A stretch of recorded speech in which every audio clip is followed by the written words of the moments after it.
In our previous video, we have demonstrated how we can create two update panels on a page, and including inside the update panel label and the button.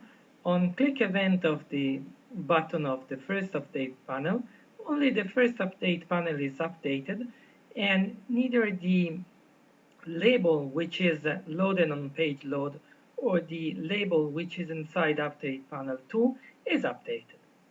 Very nice, but sometimes we cannot include inside the same update panel both the label and the button, which calls the label update.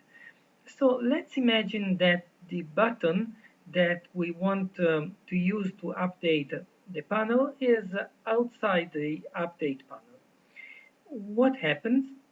Happens that we must update the code like this. So instead of these two buttons, let's remove those two buttons inside the update panel. And instead of the buttons, let's add first of all an ID to this update panel. Let's call it update panel 1. And let's add a non-load event to this update panel. So we will call it update panel 1 load. And the same for the second one. Update panel 2, update panel 2 load. So let's now use the same code that we used for the button on click event for the load of the update panel, which is very similar to page load, the same definition. So instead of page load, we have update panel 1 load, object standard event ID, and the same for the second one. So now we will see that both update panels are loaded during page load because the onLoad event of the update panel is triggered together with the page load. So now let's add a button on our page, and we want to trigger the update panel load from this button.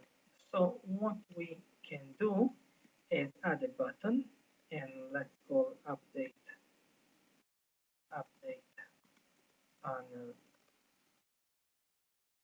1, and let's add a non-click event to this button. Let's call it button 1 click.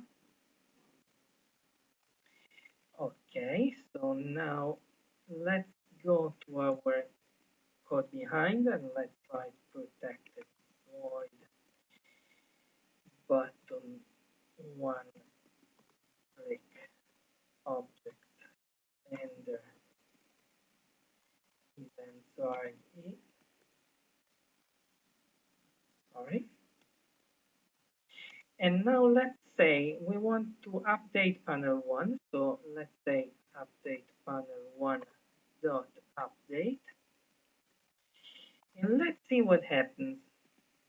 Let's run the page.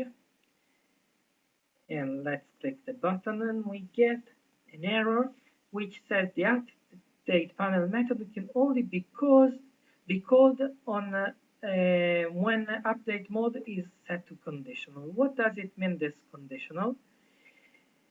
This conditional means that the update panel is updated on a condition, with an external trigger. So to do that, let's go to the design view, which is faster to use the properties. And in the properties of the update panel 1, we will see that the update mode, the default update mode is always. Let's change it to conditional, and let's change the triggers collection of what are the what is triggering the update. And let's say the control ID that triggers the update is, why it doesn't find it? It doesn't find it because we forgot to give an ID to this button.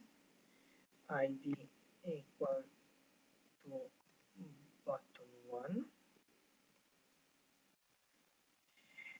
So let's go again here and let's say collection,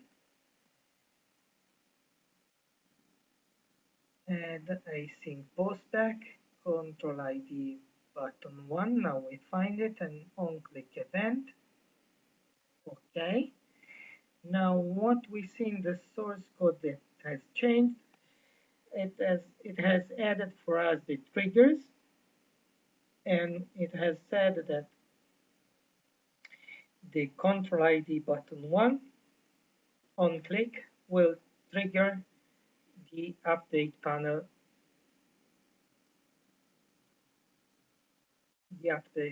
load.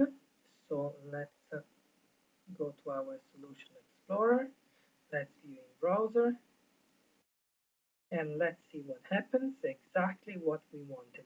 The update panel 1 is updated using this external button, and the update panel 2 is not updated.